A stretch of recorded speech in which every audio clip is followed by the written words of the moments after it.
Hello दोस्तों, कैसे हो आप लोग।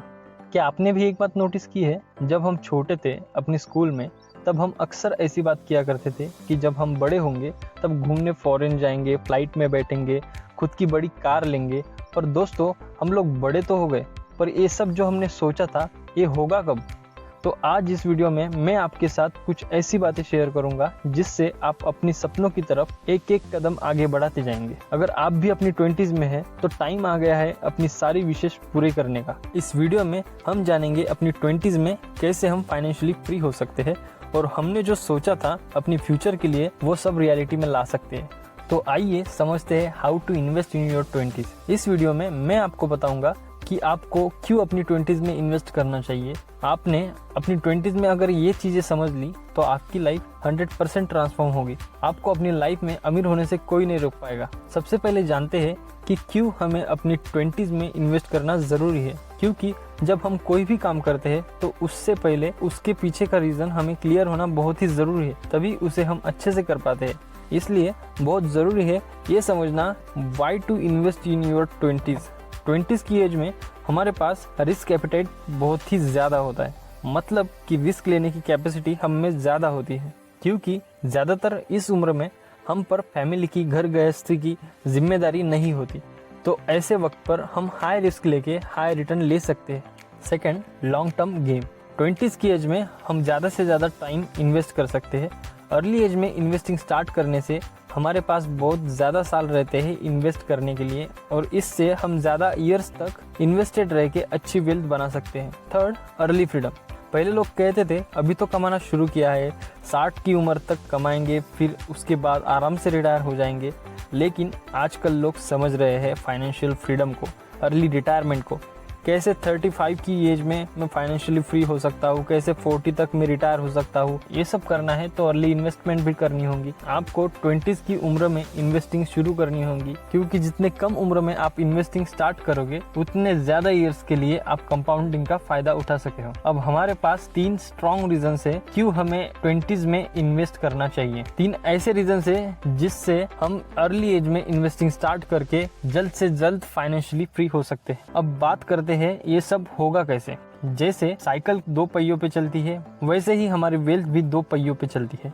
पहला व्हील है सेविंग्स। सेविंग्स मतलब जो पैसा आप बचाते हैं अपनी इनकम में से, पर वो पैसा सफिशिएंट नहीं है, क्योंकि एवरी ईयर इन्फ्लेशन 6% से ग्रो करता है और यही इन्फ्लेशन आपके पैसे को धीरे धीरे करके खा रहा है। इसलिए सेकेंड व्हील समझना बहुत ही इंपॉर्टेंट है, जो कि है कंपाउंडिंग।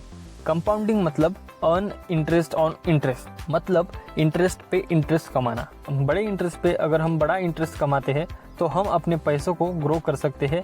एक एग्जाम्पल के साथ समझते हैं। अगर आपने 1000 रुपये इन्वेस्ट किए हैं और 1 महीने बाद उस पर इंटरेस्ट 10 रुपये जोड़ा, आपकी अमाउंट हो जाएगी 1010। अब अगले महीने आपने फिर से 1000 रुपये इन्वेस्ट किए तो आपकी टोटल अमाउंट कितनी हुई? अभी के 1000 प्लस पिछले 1010 टोटल हुए 2010। अब जो आपको इंटरेस्ट मिलेगा वो इस टोटल अमाउंट पे मिलेगा, मतलब 2010 पे मिलेगा। मतलब 2010 प्लस 20 रुपीज उस पे interest is equal to 2030 plus 1000 rupees जो अगले महीने आप इन्वेस्ट करने वाले हो। ये सारी प्रोसेस अगर आप नेक्स्ट 10 ईयर्स के लिए कंटिन्यू करते हो, आफ्टर 10 ईयर्स ये अमाउंट हो जाएगी 2.32 लाख, मतलब 1,20,000 इन्वेस्ट किए और 10 साल के बाद मिल रहा है 2.32 लाख, मतलब 1,12,000 एक्स्ट्रा मिल रही है। लेकिन आगे सुनो, अगर ये सारी प्रोसेस आप 20 साल तक कंटिन्यू करते हो और आप इससे 1 रुपया भी नहीं निकाल रहे हो, तो 20 साल के बाद आपकी इन्वेस्टेड अमाउंट होगी 2.40 लाख, लेकिन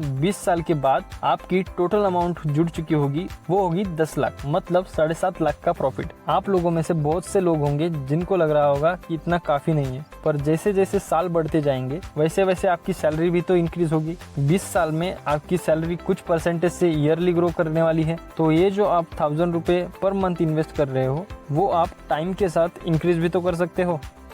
यही अगर आपने 5000 मंथली इन्वेस्ट किए तो 20 साल बाद टोटल अमाउंट होगा 79,17,500 रुपीज़। कंपाउंडिंग में सिर्फ 2 चीज़ें मैटर करती है। फर्स्ट, आप कितने रुपीज़ मंथली इन्वेस्ट करते हो, और सेकंड, आप कितने टाइम के लिए इन्वेस्ट करते रहते हो। जितने लॉन्ग पीरियड के लिए आप इन्वेस्ट करते रहोगे उतना ही आपको इंटरेस्ट पे इंटरेस्ट मिलता रहेगा। फाइनेंस की दुनिया में एक बेसिक रूल है जिसे कहते हैं 50-30-20 रूल। मतलब आपको जितना भी पैसा महीने का मिलता है उसका 50% आपको अपनी ज़रूरत की तरफ डालना है। मतलब ये वो चीज़ें हैं जो आपको महीने में खर्च करनी ही करनी है। जैसे आपका रेंट हो गया, इलेक्ट्रिसिटी बिल हो गया, खाने पीने की चीज़ें हो गई, ये सब आपकी ज़रूरतें हैं। इन पे आपको 50% खर्च करना है। 30% इनकम आप डालेंगे इच्छाओं की तरफ, आपकी डिज़ायर्स, आपकी ख्वाहिशें।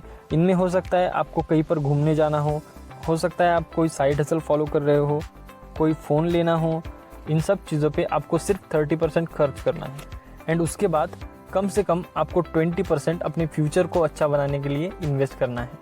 इनमें होंगी आपकी इन्वेस्टमेंट्स जो आप लॉन्ग टर्म के लिए करने वाले हो। इन इन्वेस्टमेंट से आप अपना फ्यूचर सिक्योर कर सकते हो। यही है 50-30-20 रूल। ये सुनने के लिए तो बहुत ही सिंपल है, लेकिन इसको लॉन्ग टर्म के लिए फॉलो करना आसान काम नहीं है। जो कोई भी इसे अपनी लाइफ में इम्प्लीमेंट करेगा उसे फाइनेंशियली फ्री होने से कोई नहीं रोक सकता। और याद रखना दोस्तों, जितने जल्दी आप इन्वेस्टिंग स्टार्ट करोगे आपकी फाइनेंशियल फ्रीडम उतने ही आपके पास आती रहेगी। दोस्तों पर्सनली मुझे ऐसा लगता है कि हर कोई फाइनेंशियली फ्री हो सकता है। आपको सिर्फ 2 चीज़ों की ज़रूरत है। फर्स्ट वन, डिसिप्लिन, जिससे आप लॉन्ग टर्म तक अपनी फाइनेंशियल प्लान पे डटे रह सकते हो। और सेकंड, गुड नॉलेज, क्योंकि कोई भी फील्ड में आपको नॉलेज होना बहुत ही ज़रूरी है। बहुत सारे लोगों को इन्वेस्टिंग की पावर पता ही नहीं होती, इसलिए वो कभी इन्वेस्ट करते ही नहीं है।